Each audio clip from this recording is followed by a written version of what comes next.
Okay, now it's my pleasure to introduce and welcome Seth Daniels from the Revere Journal, the co-moderator as well for tonight's event and major organizer for this whole thing. Seth. Thank you, Ed. Hi, I'm Seth Daniel from the Revere Journal. I'm a staff reporter there, and we have organized a forum like this. We call it a question and answer forum for several years now, and we are glad to continue. And we're also glad to have RevereTV co-sponsor with us. It's great to have it on live television for everybody who can't make it out to the actual forum. Tonight we're going to showcase the 8 candidates for City Council at large.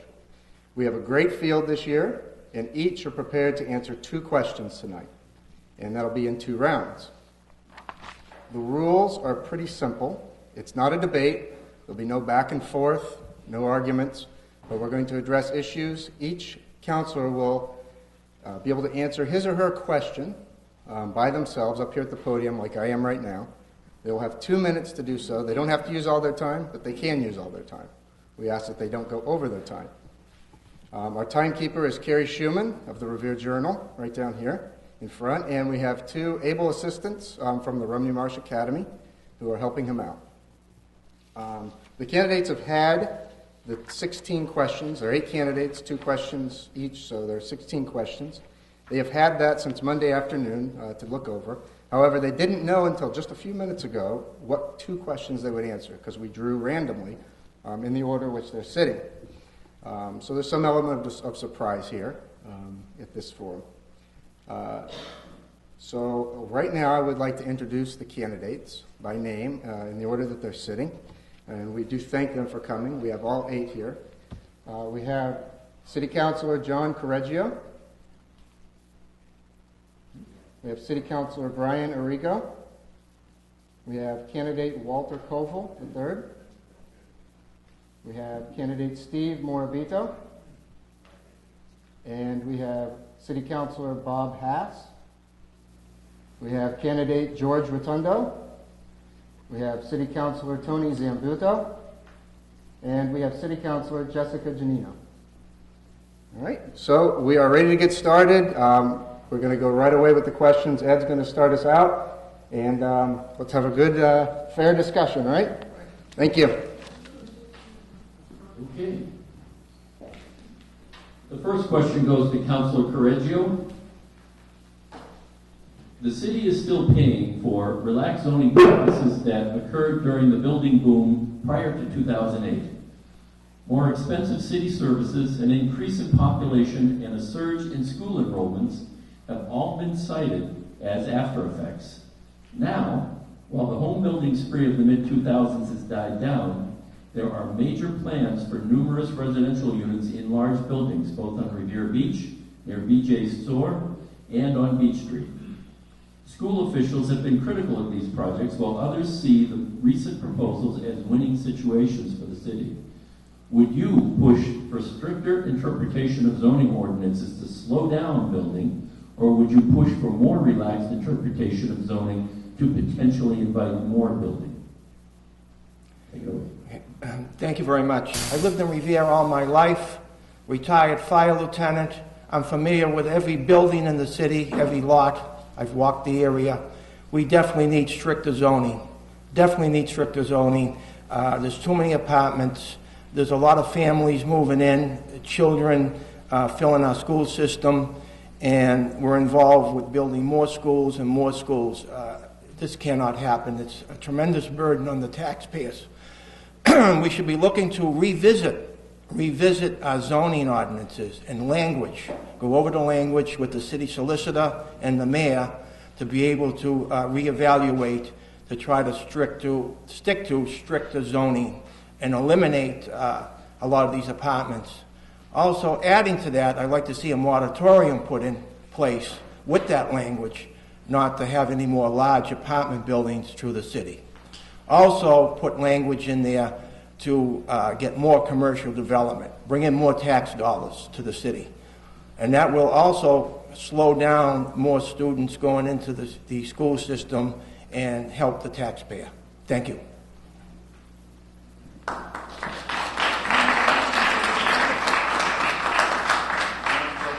The next question goes to Councillor Brian Rigo.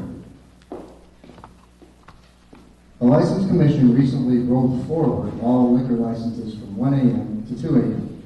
This came after those same licenses were rolled back not too many years prior. Some believe the later closing invites trouble, while others believe the extra hour is a boon for small business owners. What is your position on bar closing times? Thank you, Seth, and I'd like to take a minute to thank everybody at home who might be watching, everybody in the audience, and the Revere Journal and RevereTV for setting up this event. On the issue of the 2 a.m. license, I personally think that we could have held off until the casino issue had been dealt with. I think that there might be a further increase in the hours to maybe 3 or 4 a.m. if we have a casino in the city of Revere. That said, I would push for data to be collected and for information to be shared with the city and with the city council on the impacts. We know what our rate of arrests was for DUIs at the 1 a.m. closing. If we collect data and see that there's a significant increase at 2 a.m., then we should consider perhaps a rollback, or we should think about whether or not we want to roll back further if we do have a casino. This is an issue that obviously hits many folks in the pocket, many of the bar owners, and I can appreciate that they want to make a dollar, but we also have to think about public safety, and we have to use data and use the information that we have to be able to make informed decisions, and that's what I've advocated for, and that's what I look forward to continue to do if I'm on the City Council. Thank you.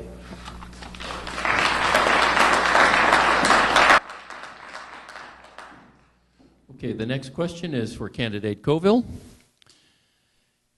For the past 10 years, Revere has been changing in terms of who lives here. Residents are increasingly coming to the city from other countries and other parts of the United States, though the core of Revere remains people who have been in the city for generations. That said, the schools, for the first time ever, had a majority of students who were Hispanic, so the trend of change is likely to continue. Some communities have integrated their new residents better than Revere, others not as well. How can Revere better push to assimilate residents of different ethnicities and races? Good evening. I am very happy to be a part of this event. I'd like to thank everybody responsible for putting this forum on, RevereTV, the Revere Journal, the school department. I'd especially like to thank the young students working in the room and helping to make this possible. Excuse me. Revere has absolutely become a more diverse community in the past few years.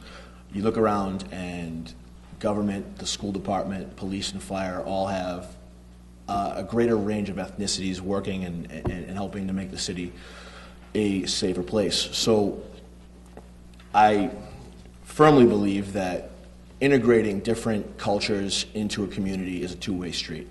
It's our job as legislators to provide the tools and the programs necessary to help someone that might be from a different background or different ethnicity integrate and become part of our society. However, that person also has to want to become part of our society and make an effort to do so. In a perfect world, we'd have all the money and resources available to offer services and programs in every different language and or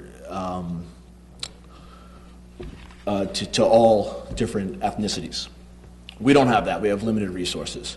I think we have to spend a lot of our resources that we do have to help people integrate at a younger level. I feel that integration is done better with children, and we should be helping youth through the schools and local sports programs and things of that nature, and really kind of focus programs on helping the children integrate, and it'll kind of be a chain effect. Thank you.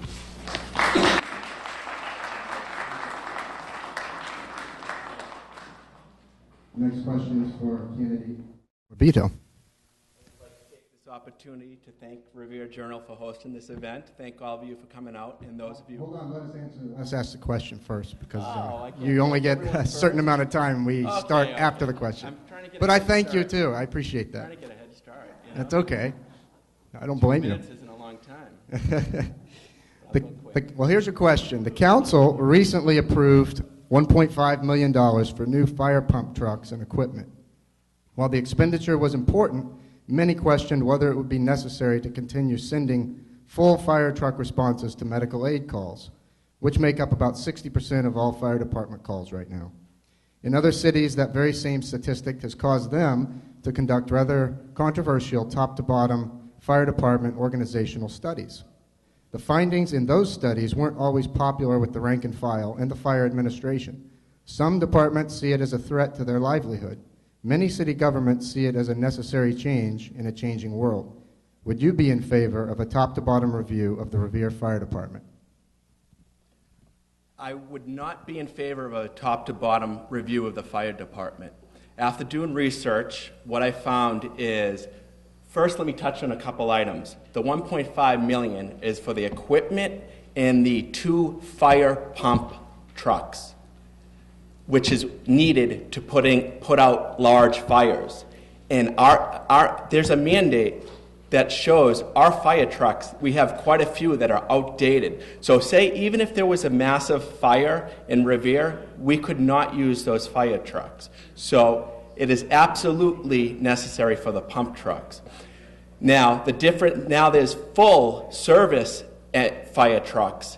Now the difference between the fire pump trucks and the full service fire trucks are the pumps connect onto the hydrant, and the full service has the life-saving equipment, and the pumps has both life-saving equipment and that has the capabilities of pumping through the hydrant. After talking to Cataldo Ambulance, they are contracted through the city, and if they're out on dispatch and there's no one to respond, Revere is always the first responders. So if there's a life or death situation, Revere will always get there first. This is why we need the equipment. And I don't think the chief would propose any kind of motion. He wouldn't propose a fire apparatus to be approved if it was not needed. With that said, that's all. Thank you.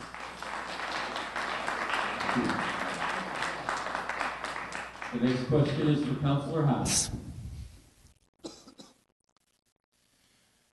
Revere has promised many millions of dollars in its host agreement if Suffolk Downs were to be awarded a casino license. Were that to happen, how do you think the money should be best spent? Paying down debt, taxpayer, ratepayer relief, capital projects such as a new youth center, or some other way? Thank you, Cable TV. Thank you, the Journal, the citizens out here, and the youngsters that greeted us at the door. This is a no-brainer for me. It's tax relief. People in Revere need tax relief. The older people, it's an older community, and a lot of these people are being run out of the city because they don't and cannot afford the dollars it costs them for their taxes.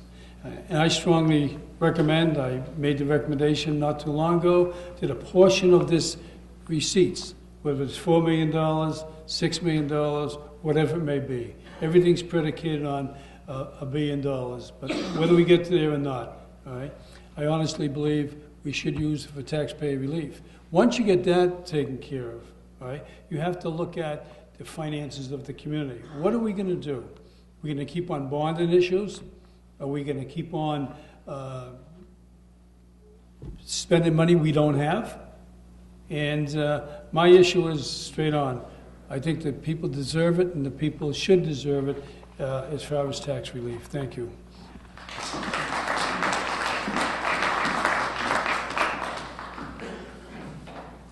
The next question goes to candidate Rotundo.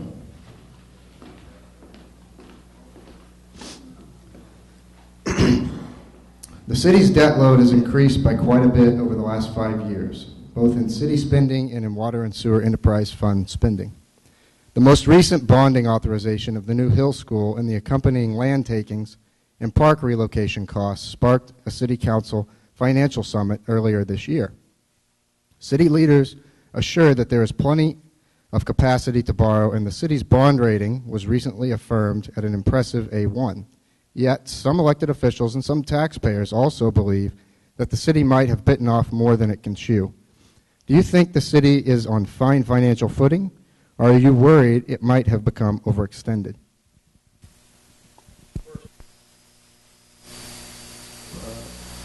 Coming tonight, more importantly, thank you, the school system, as well as the Revere Journal and RevereTV for hosting this event. With that said, there's a multiple questions, or should I say, many parts of this question.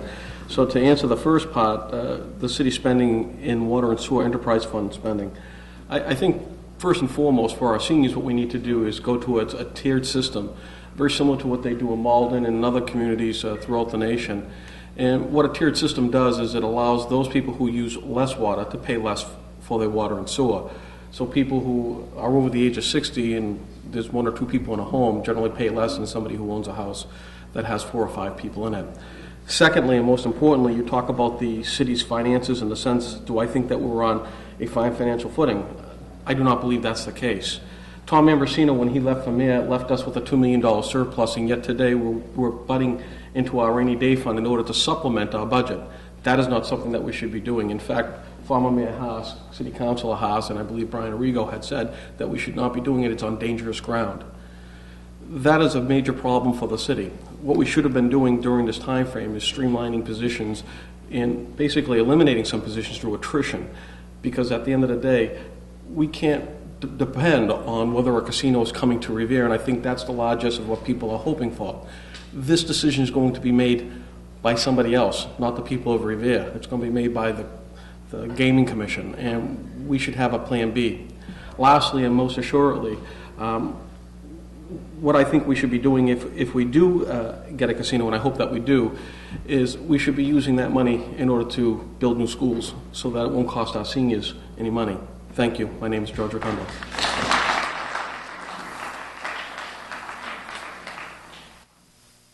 The next question is for Councillor Zambudo.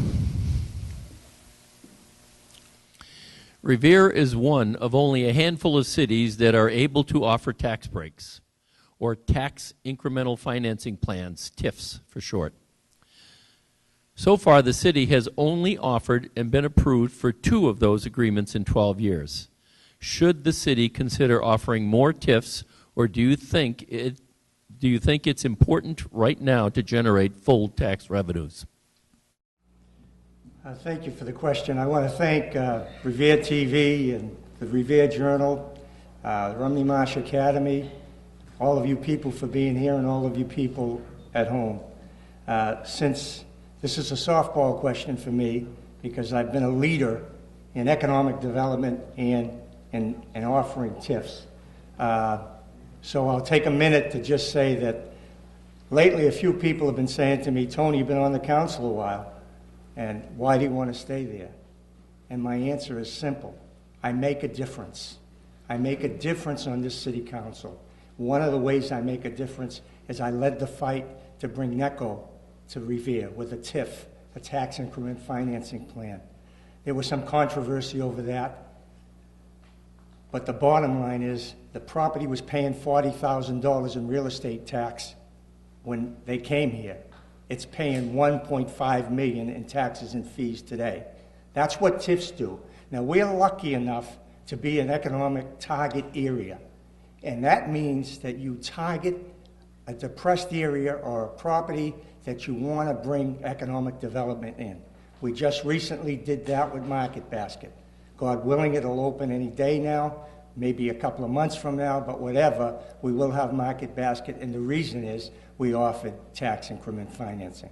It's the way to bring business in here, and the way to stabilize our tax base is to do just that, is to bring businesses in, and if it means offering TIF agreements, we do it.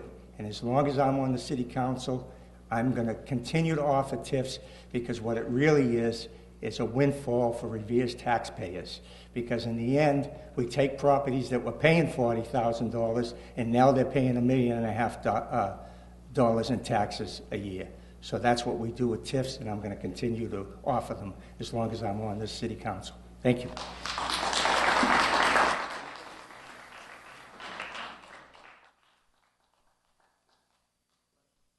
The next question goes to Councillor Giannino. The police department has seemed to turn a page under new chief Joe Caffarelli, but as we saw recently with one sergeant caught sleeping on the job by a Boston TV station, some embarrassing issues continue to pop up. Do you think the police department is in a better place than it was, and what role does the council have in policing the police? Thank you. Well, thank you all for coming tonight. I believe that everyone has said that, but I want to reinforce how important it is to have people here to watch this tonight. This is a great question, and it's something that's come up a lot over the past few months, and it's something that people have a lot of questions about. And first, I want to begin by clarifying the question. So the officer in question was accused of returning to his residence. Now, this is something that not one single person in this community condones, and it is something that all of us felt personally offended by. But this officer was punished, and actions were taken, and our chief made a decision and acted swiftly in accordance to how he felt was necessary. So in terms of policing, the policing is up to the police chief. We appointed him chief to handle his department, and that is what he has done. And this issue came before the mayor and the council, and we listened to what the chief had to say, and we knew that he knew what was best to handle his men and women on his department. Now, something we need to remember is that we have a department that we should be very, very proud of. We cannot let the actions of one define the actions of the 90 other officers that stand behind him and work with him every single day. We have a department that is second to none. When there was a terrorist attack that recently affected us in Boston, it was our police department that was at the front line, and it was our officers whose lives were directly at risk. So I'm proud of our police department. I am proud of the actions of our chief. And in terms of policing our department, I believe that it is being handled. And, if there's any support that the council can offer, that is our role, to offer support. And I want to thank you all again. Have a good one.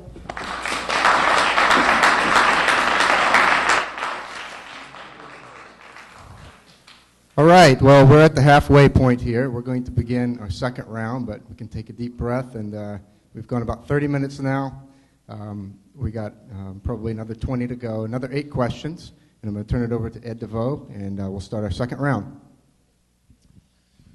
Okay, this next question goes to Councillor Correggio, starting off this round. Many in Revere had always assumed that Revere would have some buildings on its side of the Suffolk Downs property.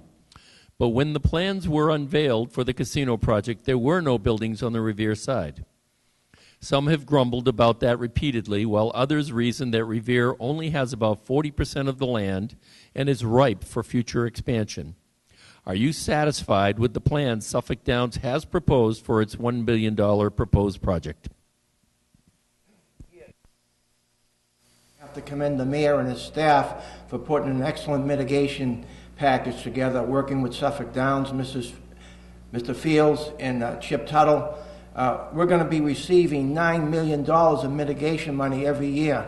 And it's going to create 2,500 construction jobs, union jobs, 4,000 permanent jobs in the casino. There will be additional hotels on the outskirts. We already have one in the plan at Wonderland train station. A hotel is proposed there, and a possible hotel at the Shaw's site.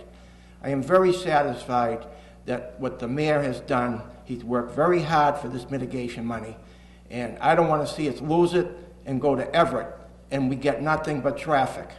So they're working with us with that, and Suffolk Downs says they will revisit every area, whether it's a traffic problem now or even later when the casino is open. They will revisit areas to help mitigate traffic, add additional roadways, widening roadways.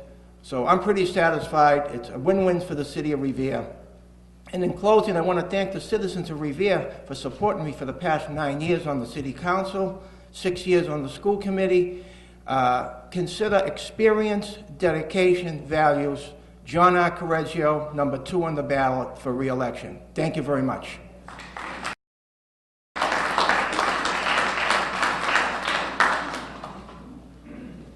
All right, the next question goes to Councillor Rigo.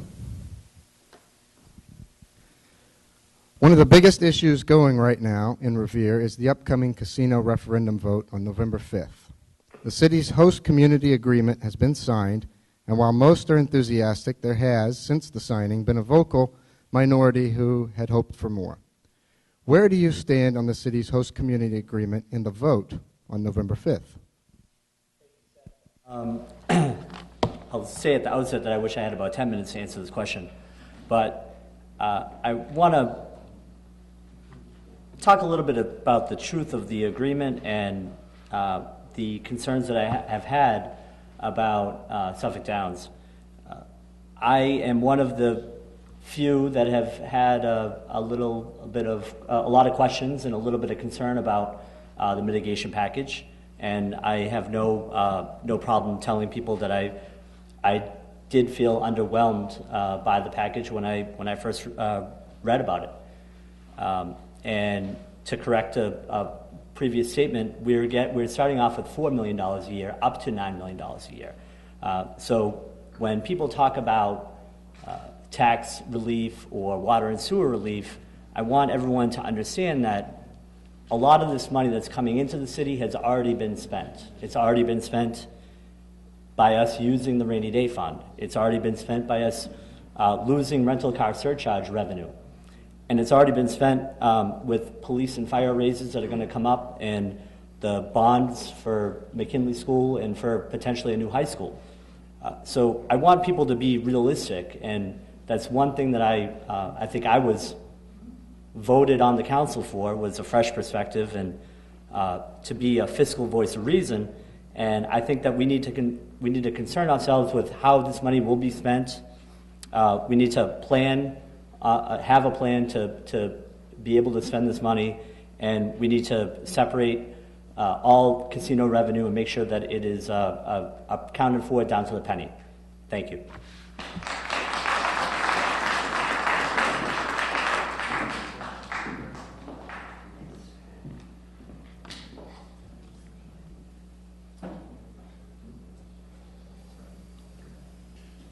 Candidate Colville.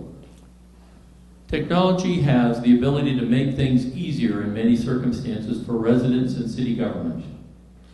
Over the years, Revere has been very slow to embrace even basic new technologies, though things have gotten remarkably better under the new administration.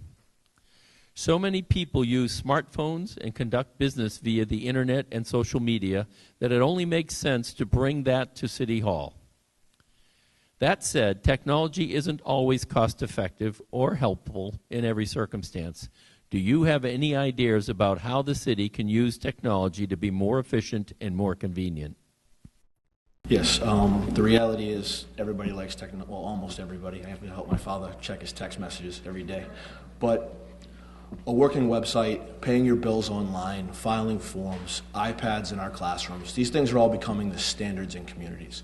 Revere needs to be on the cutting edge of this. For years, we were kind of behind the curve. We didn't even have a website where you could find what day the trash was picked up. We need to be leaders in technology in all forms of our government, from our police department to our school system to our public works department.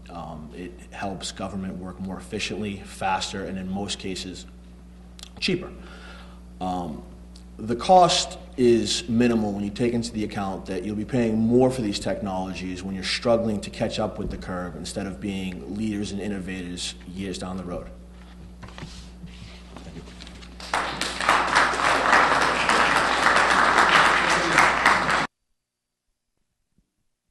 Next question is for candidate Morbido.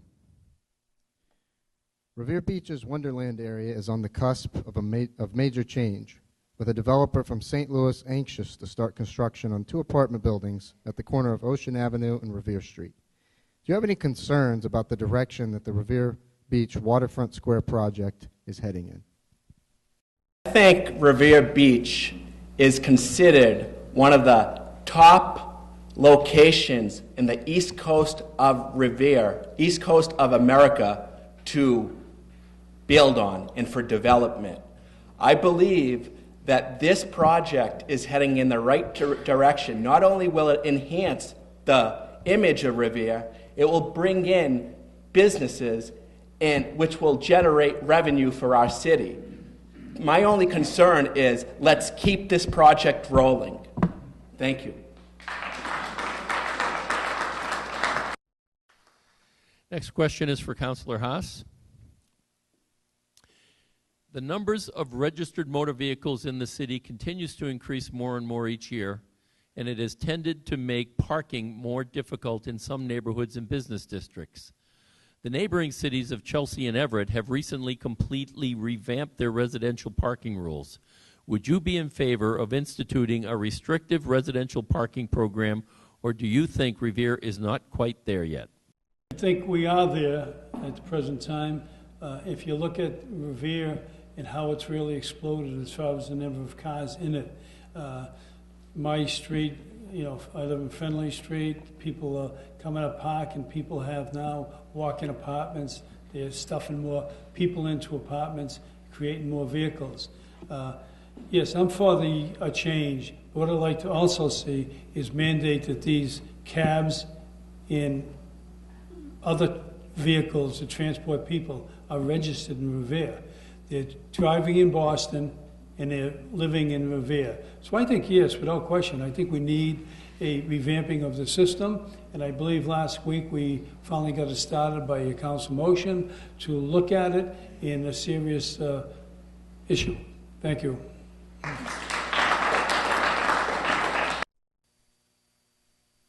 Next question goes to candidate Rotundo.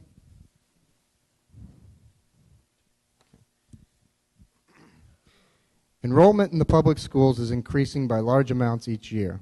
There are nearly 7,000 students in the district, and administrators have been saying they will need another new school even after the new Hill School is built. While the City Council doesn't exactly make the decision on whether to pursue a school, it does hold the purse strings for building yet another school, which would be expensive and require more borrowing. Of course, there is always the chance that enrollments could shrink drastically, therefore making a second new school unnecessary down the road. Do you think the city can afford another new school building, and would you support yet another endeavor now? First and foremost, the issue is we're going to have to build new schools, period. And unfortunately, it rests on the burden of the taxpayers, predominantly our seniors. This is a clear opportunity to harness the casino to actually pay for that new school. Personally, I don't think that we need a rec center. We need a new school. That's what's going to impact our community financially. This is where that money should be going. We need a rec center, there's no doubt, but the cost and burden to educate our children are far greater. We need to educate our children. That's the most important. We're generally getting between 100 to, I believe, 200 new students per year. Getting pointed out by school committee people here saying various numbers, but nonetheless, the idea of needing a new school is going to take place within the next year, within the next 5 years. And we have to do something with our zoning to protect the city, both in the sense of the increase in our student population, but as well as in the event that we have more development here. We have to make it more friendly to the community, not unfriendly. And again, we do need new schools, and we have to find another resource other than our seniors in order to get that money, and I think the casino's the place to get it. Thank you.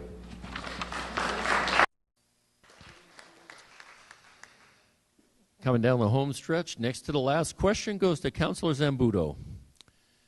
The opiate drug problem in Revere and surrounding communities has become epidemic. Police are taking a new approach to the issue on Broadway, and the city will be the regional leader of a new state grant, but the drug problem persists even so. Businesses on Broadway and residents in neighborhoods are increasingly affected. Is there anything at the city council level you would do to make a dent in this growing problem in Revere? Thank you. This is an issue I happen to know a lot about. I've done a lot of work, and I do a lot of work with people in recovery. And so this is an epidemic. It's a serious thing. And the way I see it, there's three ways to tackle it. One is education, two is enforcement, and three, most importantly, is treatment. Those are the areas we have to go down. To the extent I can do anything as a city councilor, I think I do more on a personal level. But any way I can help facilitate those three issues, I would certainly do. So now that leaves me a little time. You know, I've been on the city council a while, and I have a record. I often talk about how leadership is about setting goals and achieving them. I have a few of those. I came to the city council with the intent to get a police station built. We have one of the most state-of-the-art public safety facilities in the Commonwealth. I said I wanted to be a leader in economic development. I helped to bring businesses here to help stabilize our tax base. NECO. I was heavily involved in the selection of the transit-oriented development, Waterfront Square and Revere Beach, and we all see where that is now today. The first residential piece will be coming up. I make a difference on the city council.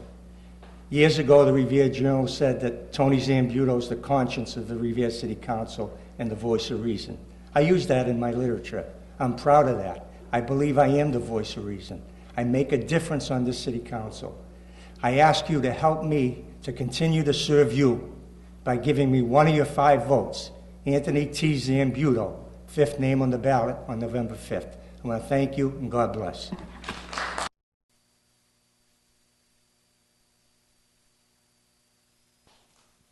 Okay, and our last question of the evening goes to Councillor Giannino.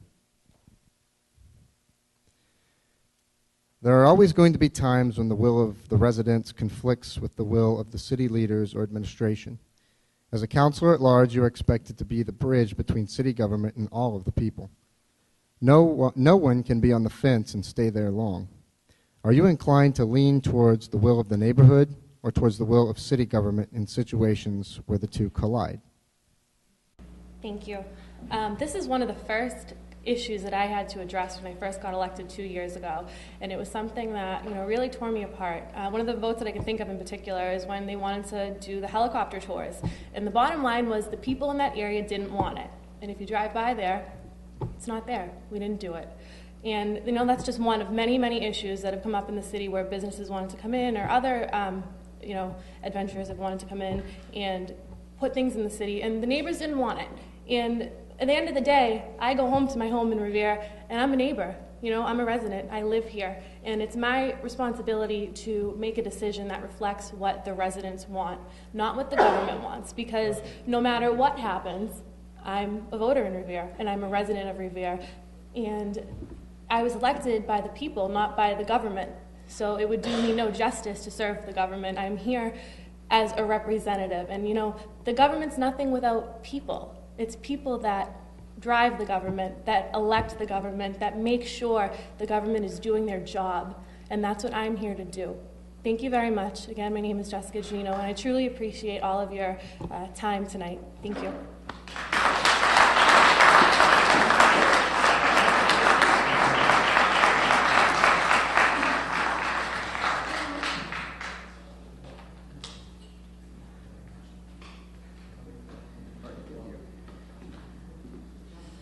Yeah, I know, I could have, but wanted to be A little slower. polite, right, instead of jumping around. But anyway, that is the conclusion of tonight's forum, and I really want to give a hand to all the candidates and officials. They did a great job. Everybody was very cordial and followed the rules, and with great answers. Thank you all for coming. Yes. And we just want to also promote, we're having a school committee question and answer 1 week from today, same place, same time.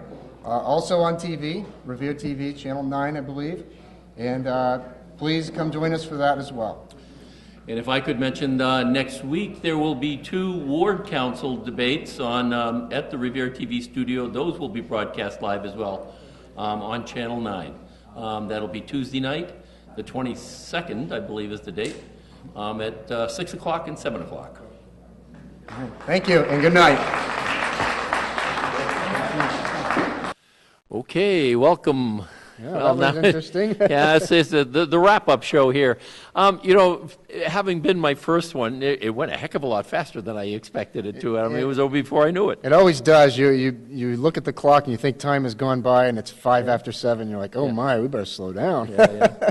Well, you know, and of course, going through the questions, there were quite a few questions there, and I think they were really good ones. Yes. A couple on the casino, Yep. A number of other really important issues going on in the city. Yeah, I mean, I thought so too. I mean, the questions, we just try to get a good taste of what's going on in the city, some of the stuff that's been in the paper, that's been talked about. But I really thought tonight, this is like the 3rd, 4th one we've done, even more in the past. In the early 2000s, we used to do tons of them. But I'd say this was probably one of the better ones. Everybody was prepared. There was nobody challenging anyone's authority. They stuck to their time limits. I thought it really played well on TV too. I think it was made for TV this time, and everyone was sharp. I was impressed. Yeah. Well, you know what impressed me a bit is that really there were a few of the candidates didn't shy away from the answers. No, you're right, and even on some of the more controversial ones. Casino being one, that's a hot button thing, especially this past week or so. Anything casino is, people are not sure, you know, but no, they stuck to their positions, and you know, they really dove into it. You're right. Yeah, and that's the important thing. I mean, that's why we have the Q&A forum, is for people to understand what their positions are, and for the most part, I think we heard some good positions. Not everybody did it, but most of them did. Yeah, no, I think they all clearly, naturally, they did have the questions ahead of time. So, yeah, they had time to think about it, but they didn't know what they were going to answer. So when they got here, they probably had their positions formulated, and they were able to convey that. They were able to tell everybody what they thought. I mean, I thought there were a couple of really good moments. I thought, you know, some of the questions, especially, I mean, we drew out of a hat, but it couldn't have been timed better or landed better for some people. Like Jessica Giannino with the police question. Well, her father's a police officer, you know. Tony Zambuto has been calling for TIFs since as long as I've worked here, which is a long time. And he got that question. So it is very, well, and then the other one was Bob Hass, since the very beginning of the host community agreement, has been calling for tax relief. And he got the question on, will you give it for tax relief? So it worked out really well for them. And of course, you know, Brian Arrigo, who's been one of the critics, if you will, Yes. of the mitigation agreement right from the beginning, he's had some issues and some questions about it. I mean, he drew that question. Yeah, and also, I mean, what did you think? I don't want to, I'll put you on the spot here. What did you think? The last question was to Jessica Giannino, and you know, I'll have to recall, I think she got the same question the last forum. I don't remember exactly, but it came to mind that she did. But what did you think of that response? That's one of those questions, is what are you going to do, neighborhood or city? Well, I was thinking about that, and I guess, you know, if you look at it, you know, going down to Congress, you know, it's the old Tea Party thing, you know. I mean, the members of Congress who are the Tea Party members are voting because the people in their district believe they should vote the way they have been voting. I happen to disagree with, you know, what they're voting for. You know, I think there is a time, I guess, you know, if I were running or whatever, I mean, and I thought about it because I was sitting there thinking, what would I answer? And yes, you have to look at the impact on the people in your neighborhood. You're there representing them. In some cases, I think you need to somehow try to educate them and at some point vote your conscience. And if that means you're going to get knocked out because you think you did the best you could for the city and what you thought was right for your neighbors, then you go for it. And you may lose as a result of that. Too many people sometimes don't do that. So that would have been my response. Yeah, no, I was also, I thought it was an interesting question on the rollback. I can't remember who got that. Who was that? Brian Arrigo got that. So it was interesting to hear Arrigo talk about, you know, he would have liked more data, to go back down that road. It's sort of an issue that's over and gone, but as we know, it came back after many years. I thought that he gave a good response on that. And, I think it was consistent with what he had said before, too. So there's another question that really worked out in the... Yeah, and that's going to be an issue. We'll have to see, how it plays out going forward, huh? Did you... anyone else stick out to you? I really thought there were times in previous ones where people... There were some you could really tell a difference between some, but I really thought everybody was even this time. Yeah. How did you feel? I thought, I'm looking at it, some of the newcomers, Stephen Morabito, Walter Colville, and of course the other one, George Rotundo, who is not necessarily a newcomer. I mean, he's been on the council before. George didn't shy away from the answers there. Stephen didn't either. He stated his positions. And Walter did as well. Walter Koval, just for the audience's edification, he's the only one up there that had never been in one of our forums before. So while there were other candidates, they had all participated prior. This was his first one. I thought he showed a lot of poise. He was ready to answer the questions. He answered them intelligently. It's not easy the first time to get up in front of everybody and be able to give an answer, give a position on TV. It's not easy. I guess it's a good proving ground, I guess, if you will, for becoming a member of the city council, because you're going to be doing that on a bi-weekly basis. They love to give speeches. That's sort of one of the requirements. You're going to be on the spot a lot. Okay. Well, we're going to wrap it up for this time. This is for the 2013 Councillor at Large Q&A Forum. Seth Daniels, myself, Ed DeVoe. Take care. Good night.